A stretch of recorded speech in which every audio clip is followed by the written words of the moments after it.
sehingga kita bisa meninggalkan yang fardu karena kerjaan. Kita lewat sholat zuhur, sholat asar, sholat maghrib, sholat isya, sholat subuh. Kadang-kadang kita tinggalkan majelis ta'lim gara-gara satu perkara yang kadang-kadang perkara itu tidak menguntungkan kita. Tapi kita diberikan ini bulan yang mulia, bulan yang Nabi Muhammad SAW, Ramadan syahrul ummati. Ramadan adalah bulan umatku. Maksudnya apa?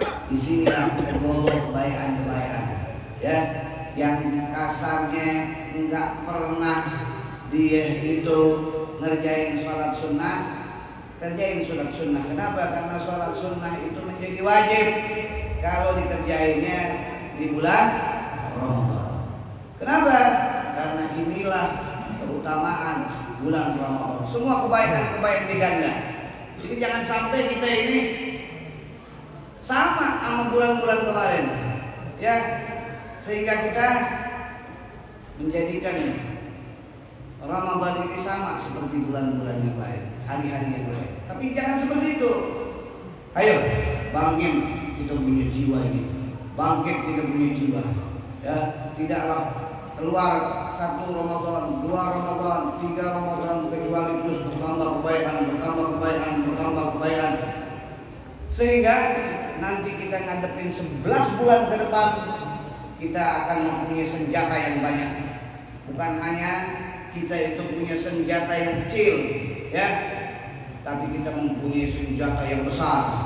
Sehingga kita tidak akan mudah dirayu oleh teman kita untuk ninggalin sholat, dirayu oleh kerjaan kita untuk ninggalin kebaikan-kebaikan.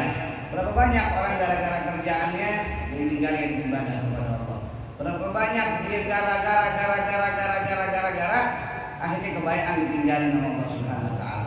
Kenapa? Karena senjatanya dia nggak gunain, dia nggak bikin di Ramadan ini, sehingga dia tidak bisa nanti keluar Ramadan. Sekarang iblis setan daripada diikat, musuh kita cuma hawa nafsu. Nanti keluar Ramadan, terus setan tuh iblis dilepas lagi, ya. Ente bakal lihat tuh manusia-manusia yang mana mereka itu akhlaknya seperti jin, akhlaknya seperti syaitan, akhlaknya seperti iblis. Tidak lagi malu dia di jalan-jalan sana untuk melanggar perintah Allah dan perintah Nabi besar Maulana Muhammad. Kenapa? Karena di dalam bulan Ramadan dia tidak ikuti perintah Allah, perintah Nabi Muhammad. Nah, kita semua sekalian yang ada di sini, ayo. Kalau tadi fadilah-fadilahnya luar biasa diceritakan oleh Habib Abdullah bin Ja'far dalam kitab tadi oleh Ustaz Muhyiddin, bagaimana dia punya pahala yang luar biasa. Bahkan Nabi Shallallahu Alaihi Wasallam mengucapkan, orang yang berpuasa Ramadan tasumu tusihu, dia akan sehat, ya, bukan cuma sehat badannya, ya. Kalau sehat badan ada dokter, ente ke tempat rumah sakit ada di tempat, ya, JNC, ya, ente sakit mata dan bisa diobatin matanya, kuping obatin kuping ente, ya, mulut obatin mulut ente. Tapi roh dan hati ini tidak akan sembuh kecuali di bulan Ramadan ini. Di bulan Ramadan kita baca apa? Ya Tawwab, ya Wasi'al Maghfirah, ya Arhamar. Kita baca apa? Allahumma innaka afuwwun tuhibbul afwa wa'fu 'anna. Kita baca apa lagi? Asyhadu an la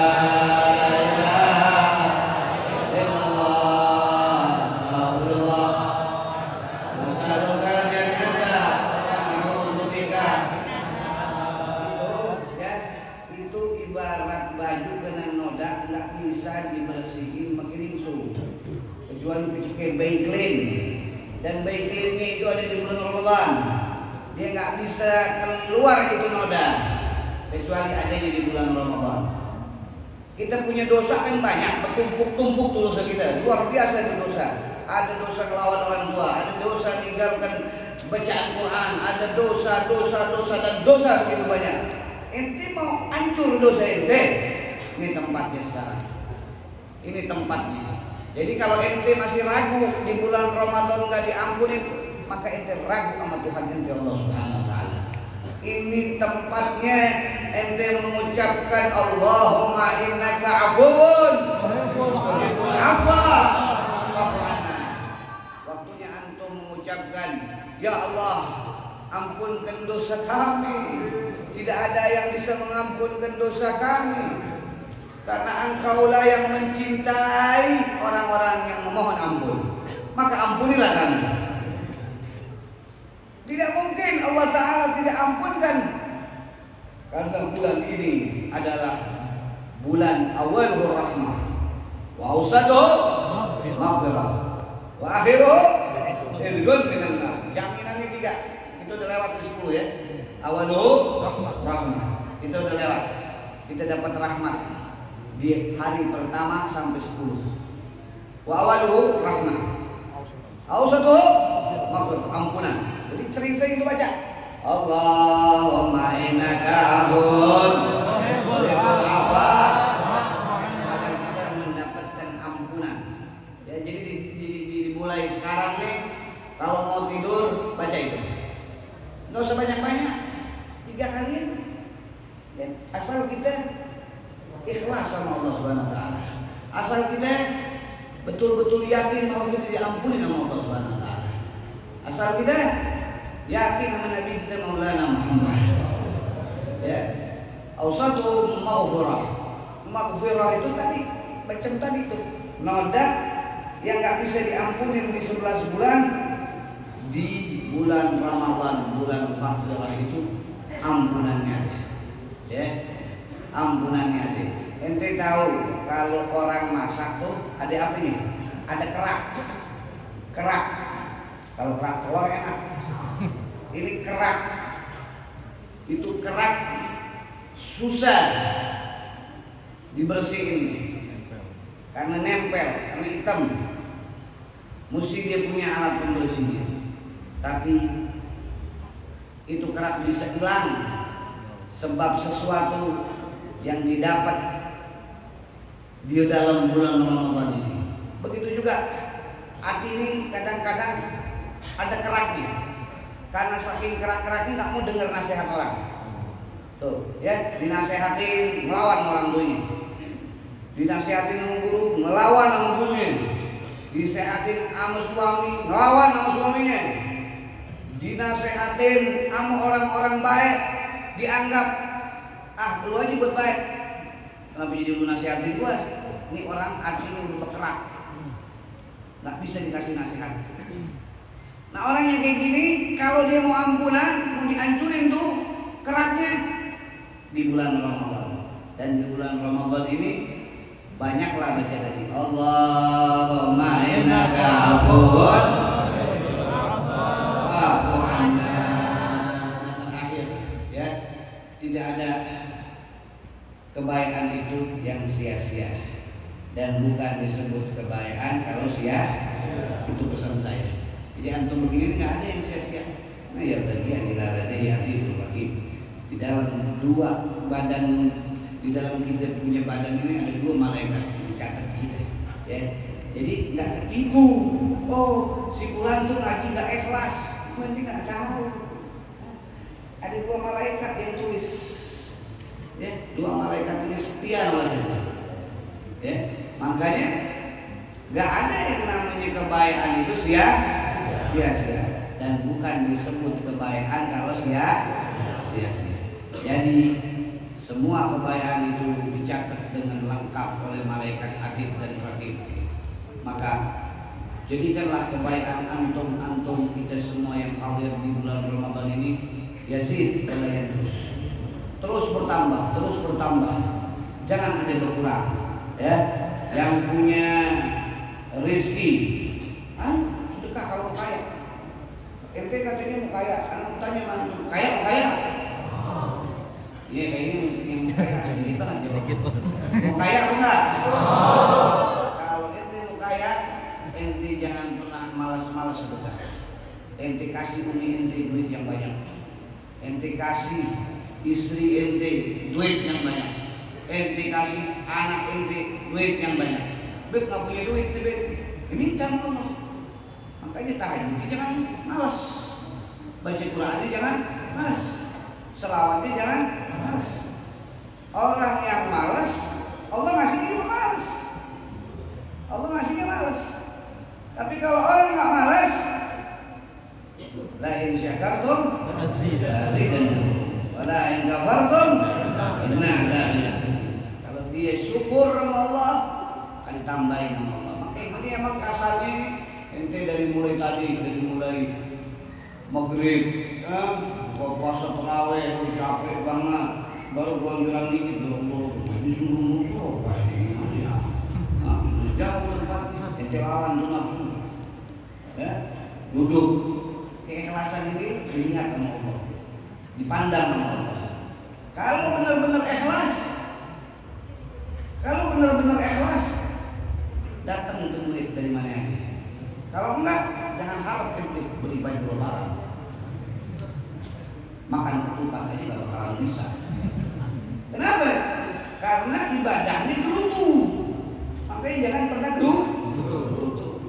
Pandangannya manusia sebentaran, ya, 60-70 tahun. Tapi kalau pandangan Allah, lihat kalau Allah udah mandang 1400 tahun, namanya sekarang masih disebut. Siapa Nabi kita Maulana Muhammad? 1400 tahun namanya masih disebut. Siapa lagi? Sayyidina Abu Bakar, wa Umar, wa Utsman masih disebut sampai sekarang. Nah, karena mendapat pandangan Allah Subhanahu wa taala. Lihat, Wali Songo 600 tahun namanya masih disebut. Sunan Maulana Gunung Jati di mana? Cirebon. Sunan Ampel di mana? Surabaya. Sunan Kalijaga di mana? Demak. Wali Songo ada berapa? Tahu Songo. Wali Songo ada? Tapi tahu Wali Songo. Namanya masih disebut. Tahu nggak? Habib Husin luar Batang 350 tahun.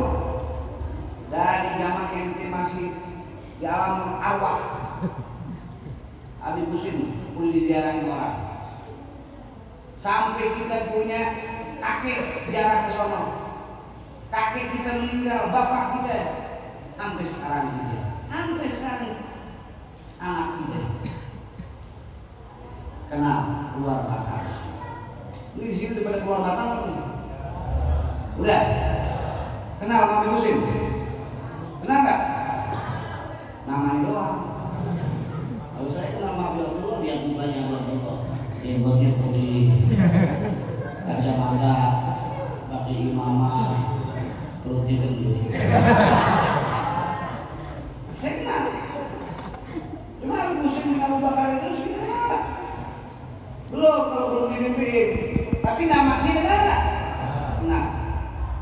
Karena dapat pandangan ya Allah Subhanahu wa taala. Nah, kita sekarang pikir kita ini dikenal sama orang sampai berapa puluh tahun. Jangan pun ratusan tahun kayak Habib Husin luar Batang. Berapa puluh tahun kita dikenal. Kalau masih ibarat kata dibikinin hall ini kayak Semegul Bedin, masih alhamdulillah. Masih diingat. Walaupun setahun sekali. Cuman kalau kagak, tuh kuburan rata, akhirnya tiban kuburan, tiban sama bininya, tiban janda, apa lagi? Tiban lagi numpang es, bertumpuk, akhirnya nggak diingat. Sekarang contohnya nggak diingat, ya. Ini anak tanya di sana. Lu tahu nih, yang kayaknya dia, ya tanya. Bapak lu namanya siapa? Mario, bapaknya siapa? Ah, engkongnya lu pak, kayak aku. Engkongnya si Mario pak. Coba bayangin, Baru satu ke atas sudah lupa. Coba coba Abdurrahman Al-Qurisi.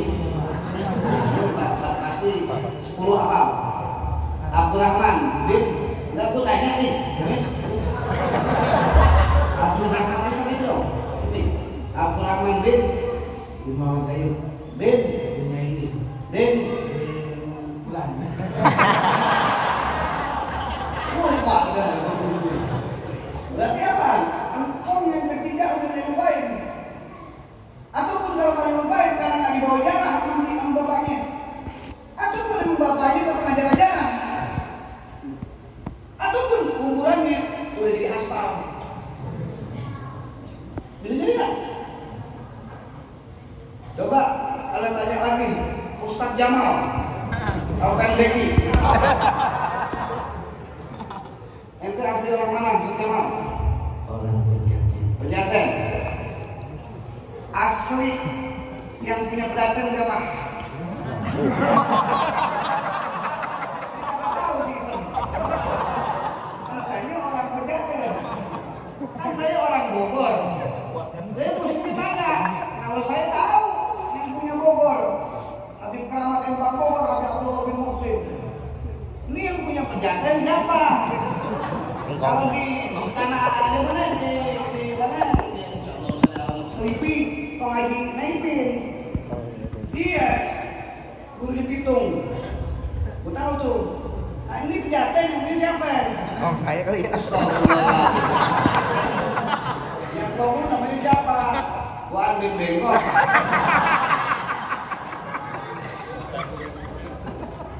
Namanya siapa? Sampah bin Gentong. Kan orang Nabi begitu dulunya. Hah? Apa pendek dan hitam? Kan ada pendek dan hitam. Nah ini baru tuh engkongnya yang keempat, yang kelima. Nah ini kalau engkong kita aja enggak diingat sama kita, gimana kita? Oleh karena itu kembali lagi, man amalan sholihan bali nafsi. Jangan kita ini ngerasa cukup. Karena kita kalau punya anak soleh, kita bisa didoain kayak Sohibul Bait, bisa dibikinin hallnya. Cucu yang soleh bisa dibikinin hallnya. Tapi kalau enggak, siapa yang ngirimin Fatihah? Oleh karena itu perbanyak di bulan Ramadan ini kebaikan-kebaikan. Karena apa? Karena tidak akan ada yang bisa nolong kita nanti di dalam kubur kecuali amal kita yang saleh itu. Semoga bulan Ramadan ini menjadikan kita tambah dekat kepada Allah dan Nabi Muhammad SAW. Jangan gede-gede amin. Ntar gue kasih ular dulu titik lo.